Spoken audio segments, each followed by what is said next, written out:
So mayroong dumayo sa atin mga katropa na Suzuki Boltzmann, galing pa sila sa malayong lugar dahil may problema yung kanilang motor. At ang problema ng motor nila, walang idle kapag traffic, hinahabol-habol pa nila yung throttle para hindi mamatay, parang binibiga-biga pa nila para wag mag-shutdown yung makina. Yun nga lang, kapag binitawan nila yung throttle, diretsong namamatay yung makina ng motor. Kaya dinayo nila yung shop para ipagawa yung problema dahil medyo naaabala na daw sila. Syempre kahit sino naman, hindi komportableng magmaneho kapag walang idle yung motor.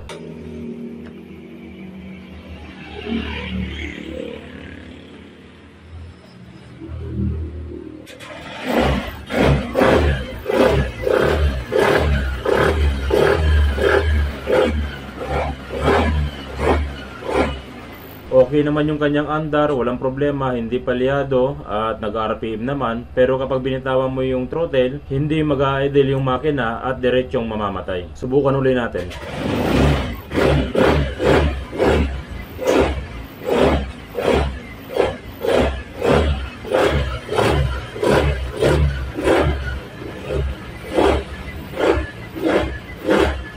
So yung mga ganitong klaseng problema mga katropa, talagang sakit na ng Suzuki Boltzmann ito. Yung hindi nag-a-idle at kusang namamatay yung makina kapag binibitawan mo yung throttle. Kadalasan kapag ganitong klase ang problema o idle ang problema ng inyong motor, ginagamitan ito ng diagnostic tools para matimpla yung kanyang mixture, yung hangin tsaka yung gas. Pero sa video na ito mga katropa, ipapakita ko sa inyo kung paano ko nire-resolbahan yung ganitong klaseng problema, ano ba yung discarding ginagawa ko kahit na wala akong diagnostic tools. At least kahit pa paano, magkaroon siya ng idle at masolve natin yung problema na kahit wala tayong diagnostic tools. Syempre, mas maganda pa rin gamitan ng diagnostic tools para perfect yung mixture ng gas at ng hangin. Pero paano nga kung wala kang diagnostic tools? So ganito lang yung dapat nating gawin.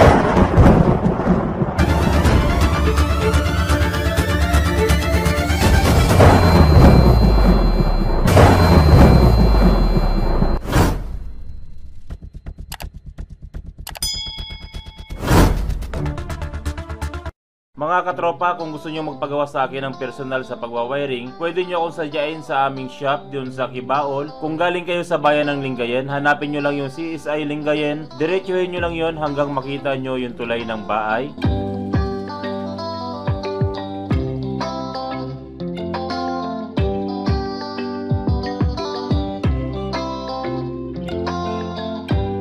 Ito na yung tulay ng bahay, lagpasan nyo lang yung tulay na ito. Pagbaba ng tulay, kumaliwa kayo.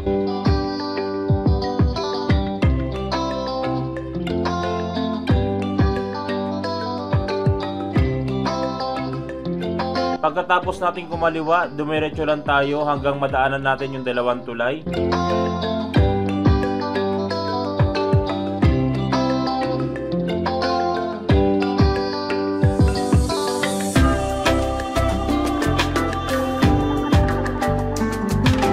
Pagkababa nyo sa tulay na ito, 50 meters, nasa bandang kanan kami.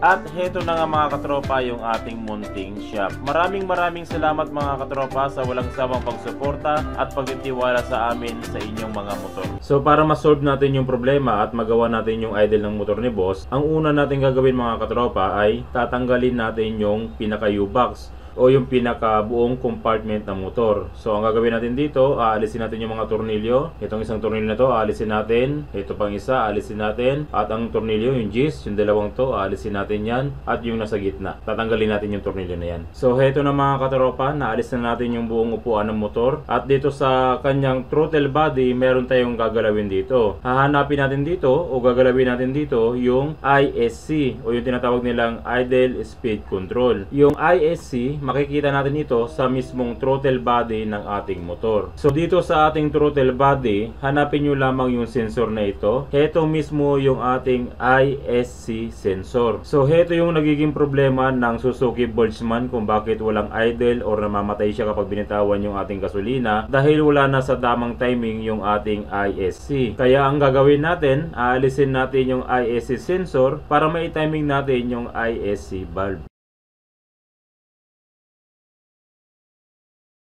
So heto na mga katropa yung ating ISC. Ito yung kanyang set. Meron siyang spring, meron siyang bulb, at meron siyang o-ring. Ngayon mga katropa, pwede nyo namang linisan diretso yung ating throttle body para maging malinis siya kung kaya nyo linisan. Pero sa amin kasi hindi kami naglilinis ng throttle body dito. Ayun yung kanyang o-ring mga katropa, aalisin natin. Heto naman yung kanyang spring, aalisin din natin yan. Ngayon lilinisan muna natin yung kanyang ISC bulb para pag sinauli natin malinis na siyang tignan. Kasi kung mapapansin nyo, yung kanyang ISC bulb ay panay corrosion na o masyadong marami ng carbon. Pero kung naglilinis kayo ng throttle body, mas maganda kung linisan nyo na yung buong throttle body. Pero sa shop kasi namin, hindi kami naglilinis ng throttle body at hindi rin kami gumagawa ng makina. More on wiring lang kami. So heto yung ISC bulb tsaka yung spring. Lilinisan natin, naalisin natin yung carbon para malinis siya pag sinauli natin. At dito naman sa kanyang lagayan ng ISC, kung sisilipin natin, mayroon na siyang mga fluid or mga gas na excess. Punasan na rin natin yan para wala nang tagas-tagas yan. So pagkatapos natin linisin yung ISC bulb tsaka yung spring niya, pwede na natin itong i-assemble. Siyempre unahin muna natin yung kanyang o-ring. Huwag natin kalimutan yung o-ring mga katropa. Minsan nagtanggal ako nito, naglinis ako ng ganitong klaseng ISC bulb, walang o-ring na nakalagay. So huwag niyong kakalimutan na unahin at ilagay yung o-ring. Pagkatapos nating mailagay yung o-ring, ang susunod na ibabalik natin yung ISC bulb natin. Ilalagay natin dito sa sensor. So i-screw lang natin uli pabalik. I-screw natin dito.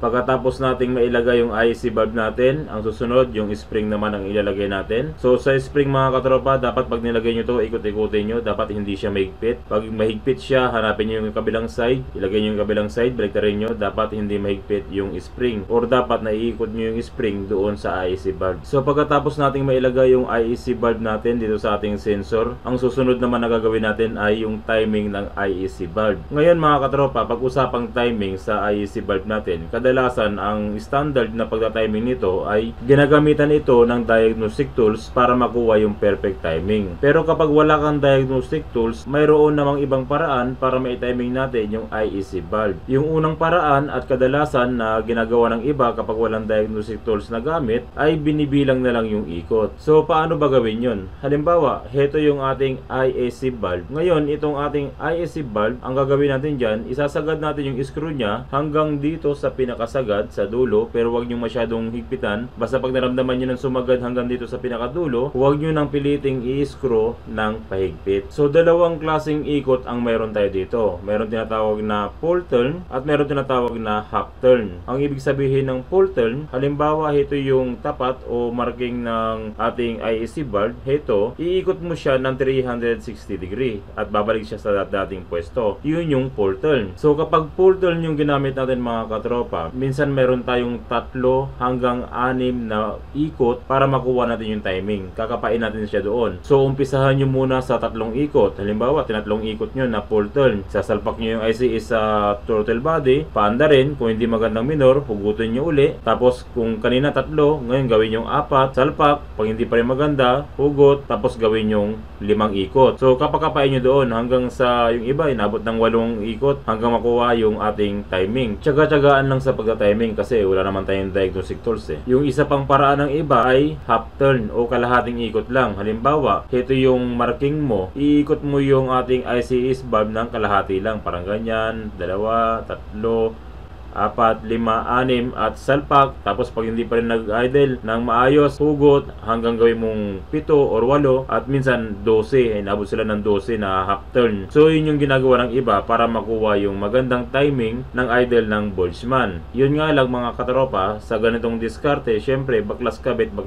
yung ginagawa para makuha yung timing. So ganyan yung unang diskarte na kadalasang ginagawa ng iba para makuha yung timing. So walang problema dyan, okay din naman yan. Pangalawang diskarte mga katropa, heto naman yung ginagawa ko sa shop. Hindi na ako nagbibilang ng full turn at hindi na rin ako nagbibilang ng half turn. So iba naman yung pamamaraan ko sa pagka-timing na hindi rin ako gumagamit ng diagnostic tools. So hetong pamamaraan na ito mga katropa, based on my experience lamang at subok ko na ito sa mga ibang Suzuki Boltzmann na walang idle. So i-reset muna natin yung ating ISC sensor mga katropa. Alisin natin yung ISC bulb. So dito sa ating sensor, kung mapapansin nyo mga katropa, mayroon tayong thread na makikita. yung ngipin na to, kung saan dyan natin nilalagay yung ISC bulb natin. So kung isusum natin, kung mapapansin nyo, yung thread ng ating sensor hanggang dito lamang. So ang gagawin natin dito mga katropa, yung ISC bulb natin, pag sinauli natin dito sa ating sensor, kapag itinred natin, dapat hanggang doon lamang tayo sa dulo ng thread. Huwag nyo nang isasagad. Ipapantay nyo yung mukha ng ISC bulb doon sa dulo ng thread. Dapat pantay silang dalawa. So kapag in-adjust natin yung ating bulb, makikita natin yung pinakadulo ng ating thread ng sensor. So halimbawa, ito yung pinakadulo ng ating thread. Ito, guguhitan natin ng pula. Ito yung ating thread at ito naman yung guhit na pula, yung pinakadulo niya. Tapos dito naman sa ating ISC bulb, yung pinakadulo niya, guguhitan naman natin ng kulay green. Ito naman yung dulo niya. Ngayon, ang gagawin natin dito, kapag pinihit nating pahigpit, dapat yung mukha ng ating ISC bulb hanggang dito lamang sa mukha ng dulo ng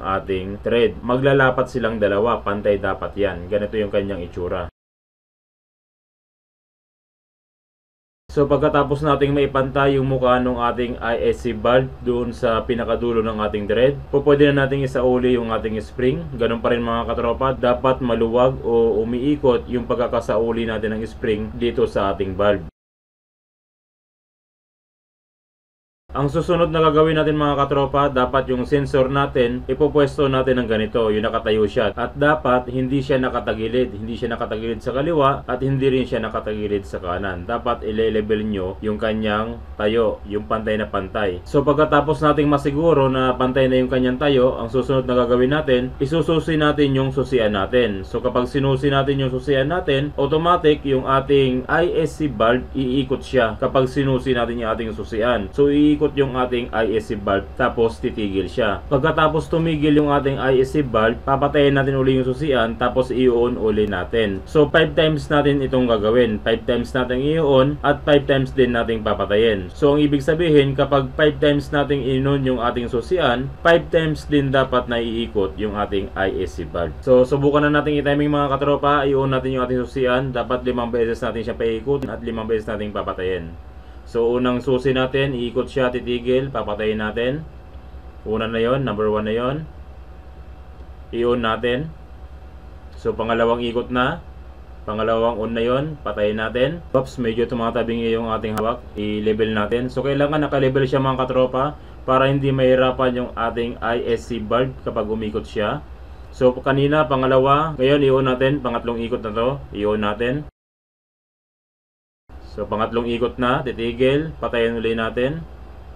Tapos i-on uli natin, pang-apat na ikot na. Okay, tumigil, patayin natin at panghuli, pang-5 ikot. So heto na yung pang-5 ikot natin mga katropa. Heto na yung kakalabasan ng ating pang-5 ikot at heto na mismo yung timing ng ating ISC bulb. Pagkatapos niyan mga katropa, pwede na natin itong isauli sa ating throttle body. Wala natin gagawin dito, kundi isasauli na lang natin na dapat ganyan pa rin yung kanyang timing. So kung hindi man tumapat, i-adjust nyo na ng kaunti yung ating ISC bulb.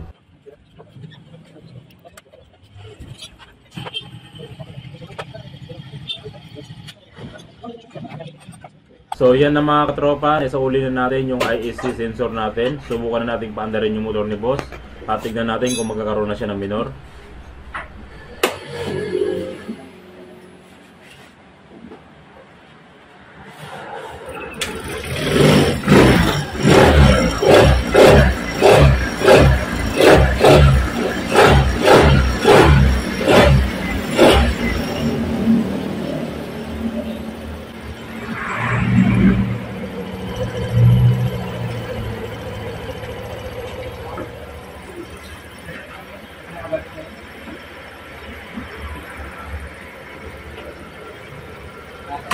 Binaba ni boss yung side stand, namatay yung makina. Subukan natin patayin ulit.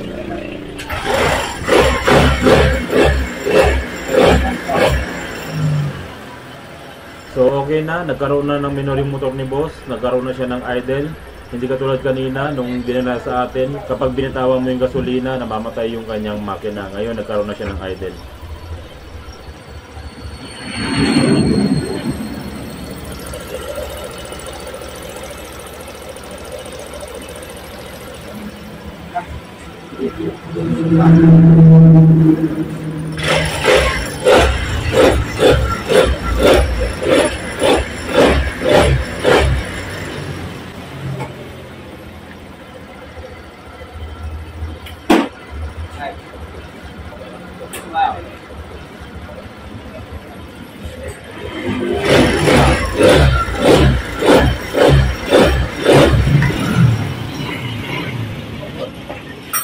ganun lang yung gagawin natin mga katropa para magkaroon ng idle at magkaroon ng minor yung Suzuki Boltzmann. Kung sakaling nawala yung idle o namamatay siya kapag binitawan natin yung gasolina, ganun lang yung gagawin natin kung paano i-timing yung ISC natin na hindi na ginagamitan ng diagnostic tools. O kung sakaling wala tayong diagnostic tools. So bahala na kayo kung ano yung susundin nyo doon. Kung susundin nyo yung proseso ng full turn at half turn o susundin nyo yung proseso na ginagawa ko. Walang problema dyan at lahat naman ng ganyang diskarte ay tama at effective. So yun lang mga katropa, maraming salamat sa walang sawang pagsuporta sa ating channel. Sana tuwing nanonood kayo ng ating video, marami kayong natutunan, nagagamit nyo sa inyong panghanap buhay o sa inyong pagdi-DIY. Maraming salamat mga katropa, God bless at ingat palagi sa pagwawiring.